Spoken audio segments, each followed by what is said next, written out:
சாமி, அர்ச்சனை என் தங்கச்சி விஜயா பேருக்கு. மகா நட்சத்திரம் தானே? ஆமாங்க சாமி. பிள்ளையாரப்பா, என் தங்கச்சி நிறைஞ்ச ஆரோக்கியத்தோடையும் நீண்ட ஆயுளோடையும் இருக்கணும். அவ சட்ட படிப்பு முடிஞ்சு சீக்கிரம் வக்கீலாய் பேரும் புகழும் பெற நீதான் அருள் செய்யணும்.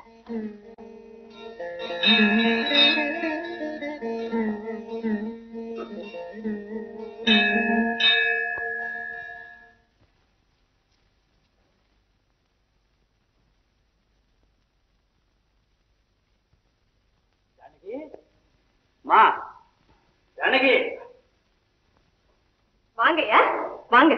வர சொன்னியம்மா? ஆமாங்கய்யா, இன்னைக்கு என் தங்கச்சி விஜயாவோட பிறந்த நாள். அவ பேருக்கு அர்ச்சனை செஞ்சேன். இந்தாங்கய்யா, இந்த விபூதி பிரசாதத்தையும் இந்த 100 ரூபாய் ரொக்கத்தையும் அவ பேருக்கு அனுப்பி வைங்கய்யா. நான் நல்லா இருக்கேன், பணம் வேணுங்கிற போதெல்லாம் எழுது, உடனே அனுப்பி வைக்கிறேன். 2 வார்த்தையும் எழுதி போடுங்கய்யா. ஏமா, போன வாரம் தானே 300 ரூபாய் பணம் அனுப்பிச்சு வச்ச, மறுபடியும் எதுக்கு? என் தங்கச்சி என்ன சாதாரண படிப்பா படிக்கிறா? பட்டணத்துல வக்கீலுக்குள்ள படிக்கிறா. பெரிய பெரிய புஸ்தகம் எல்லாம் வாங்க வேண்டியிருக்கு ஐயா. பணம் காசு இல்லைங்கிற கவலையினால படிப்பு கெட்டு. ஜானகி, உன் தங்கச்சி போறதுக்கு நீ படுற பாடு அவளுக்கு தெரியாதும்மா. எனக்கு தெரியாதுங்களா? என் தங்கச்சி பிறந்த அறையிலேயே எங்க அம்மா பணமாயிட்டாங்க. அதே ஏக்கத்துல எங்க அப்பாவும் கொஞ்ச நாள்ல காலம் ஆயிட்டார். ஏதோ ஆண்டவன் புண்ணியத்திலேயும் எங்க கிட்ட அன்பு காட்டுற உங்க ஆதரவுலையும் நானும் என் தங்கச்சியும் வளர்ந்தோம். உங்களுக்கு நல்லா ஞாபகம் இருக்கும், அவ சின்ன வயசுலயே எதுக்கு எடுத்தாலும் சட்டம் பேசுவான். அதனால அவ ஆசைப்படி அவளை வக்கீலுக்கே படிக்க வைக்கிறேன். அவ படிப்பு முடிஞ்சு பட்டம் வாங்குற வரைக்கும் என் கஷ்டங்கள் எல்லாம் அவளுக்கு தெரியக்கூடாது, இல்லீங்களா? கல்யாணம் செஞ்சுக்கிட்டு குழந்தை குட்டிகளோட ஆலமரமா தழைச்சி செழிச்சு இருக்கவே ஒரு தனி மரமா நின்னு வாழ்க்கை புயல தைரியத்தோட சமாளிக்கிறேன்னா உன் தங்கச்சி ஒருத்திக்காகத்தான் ஆண்டவனுக்கே நல்லா தெரியுமா. நான் வர்றேம்மா.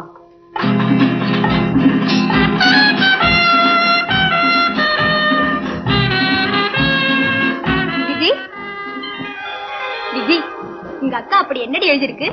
நேத்து என் பிறந்த நாள், அக்கா லெட்டரை பார்த்ததுக்கு அப்புறம் தான் எனக்கே ஞாபகம் வந்தது. இந்தா பிரசாதம்.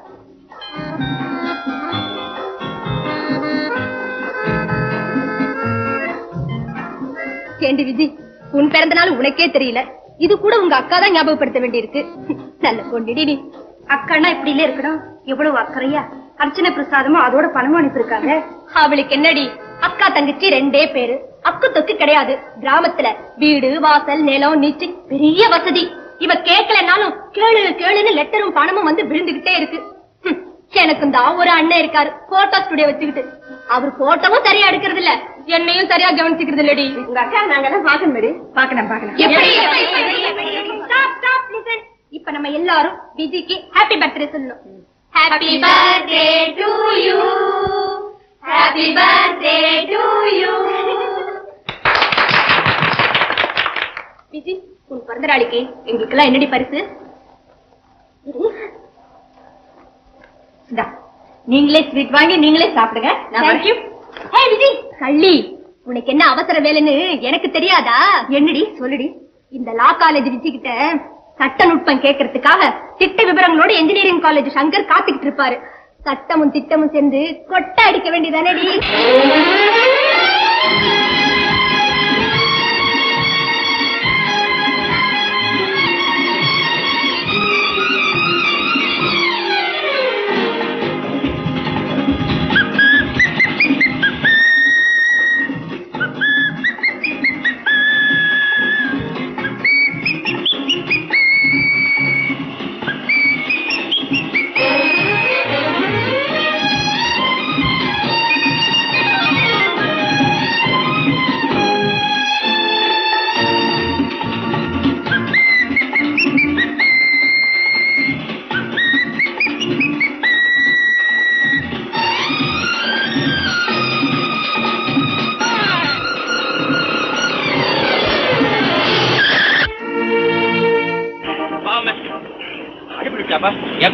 பாத்து வரக்கூடாது.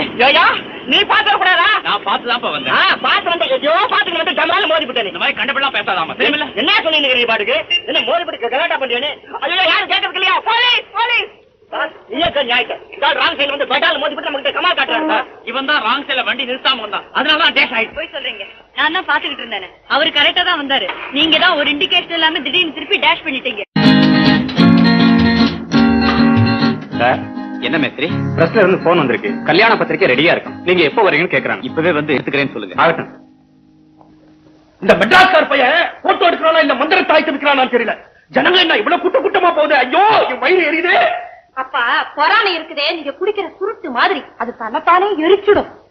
போட்டோ நிபுணர் ராஜு யார் இவனுக்கு இந்த பட்டத்தை கொடுத்தது? அவனையே போட்டுக்க வேண்டியதா? சுய விளம்பரக்கார பையன். மெட்ராஸ்ல சட்ட பணங்களை படம் எடுக்கிற பையன். எனக்கு தெரியாதா இவனை? இந்த ஊர்ல தங்கச்சியை கட்டி கொடுத்துட்டு பிசினஸ் ஸ்ட்ராங் பண்ணிட்டான். ஐயோ மறுபடியும் கூட்டமா போறாங்களே. அப்படி என்னதான் அதிசயமா போட்டோ எடுக்க? என்னமோ பழன்னு எடுக்கிறானோ, கஞ்சி தண்ணியை தடவி கொடுக்கறானோ இல்ல ஈட்ட காய்ச்சி ஊத்துறானோ தெரியவே இல்ல. அது என்னதான் பழப்போ நம்ம கேமரா சதி பண்ணது பாரு. 20 வயசுல எடுத்தா 60 வயசு மாதிரி தெரியுது. அப்பா அப்பாடி அந்த கலை எப்படிங்கிறத நான் போய் தந்திரமா கத்துக்கிட்டு வரேன். ஐயோ நீதான் என் பொண்ணுன்னு தெரிஞ்சா எனக்கு ரொம்ப கேவலம்மா. ஐயோ அப்பா நான் இப்பதானே கிராமத்துல இருந்து இங்க வந்திருக்கிறேன். என்ன அந்த ஆளுக்கு தெரியவே தெரியாது. நான் போயிட்டு வரட்டுமா? அப்ப ஜாக்கிரதையா நடந்துக்கணும்.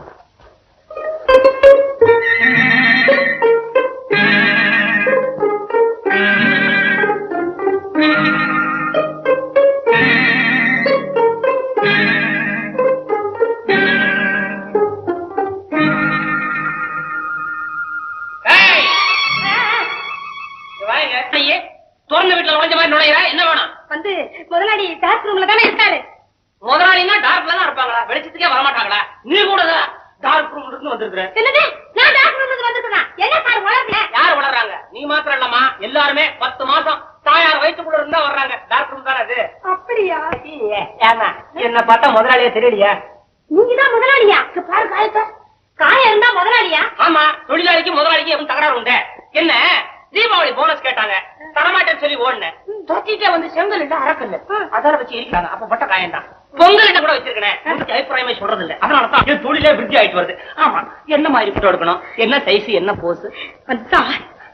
தலையில இருந்து கால் வர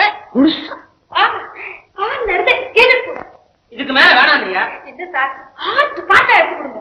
அவங்க முழுசா போட்டோ எடுத்து பார்த்தா பாப்பாங்க பாத்துக்கிறேன். நீ நம்ம பார்த்தா எடுத்து ஒண்ணு சேர்த்து முழுசா பாக்குறியா? எல்லாரும் உங்களை பத்தி சொல்லிருக்காங்க. நீங்க அங்க நான் போட்டோ எடுக்கிறதுல ரொம்ப கை தேர்ந்து வராமே. யாரு ஏத்த போட்டோ கிடக்குறாங்க சொன்னா? அது எப்படி சார் உங்களுக்கு தெரியும்? டீ அடிக்கிற பையன் வாய வச்சு சும்மா இருக்க மாட்டான் அவன். அவர் கடையில டீ குடிச்சிருக்கீங்களா?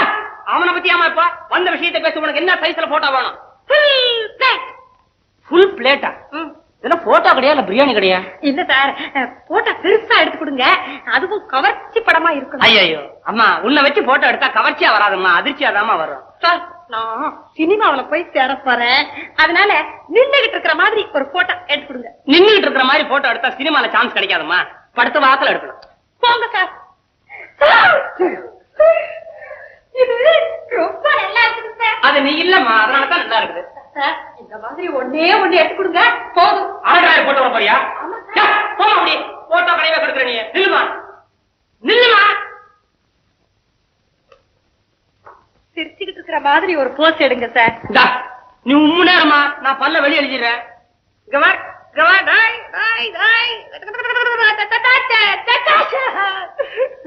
எப்படி சார் விழுந்திருக்கிறேன்?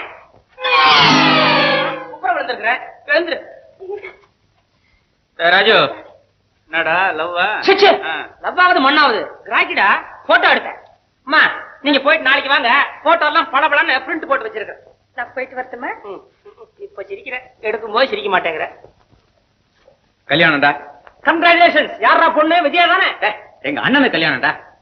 பெரிய மனுஷனா இருக்காரு, அவருக்கு ஏன்டா இதெல்லாம்? உங்க தங்கச்சி வீட்டுக்கு போயிருந்தேன். உங்க மச்சன் ராவனை பார்த்தேன். இன்விடேஷன் கொடுத்திருக்கேன். இன்னைக்கு ராத்திரி ப்ளூ மவுண்ட் எக்ஸ்பிரஸ்ல ஐயா மெட்ராஸ் போறாரு. ஆஹா, விஷயம் புரிஞ்சு போச்சு. விஜயாவை நேர்ல பார்த்த மாதிரி இருக்கும், கல்யாணத்துக்கு கூப்பிட்ட மாதிரியே இருக்கும். ஒரு முழு புன்னகை, அரக்கன் பார்வை, கால் வர. அதுக்கு வேண்டியதெல்லாம் கூட நீ செய்த போல இருக்க. ஆமா சார். நான் கல்யாணத்துக்கு வர முடியாது.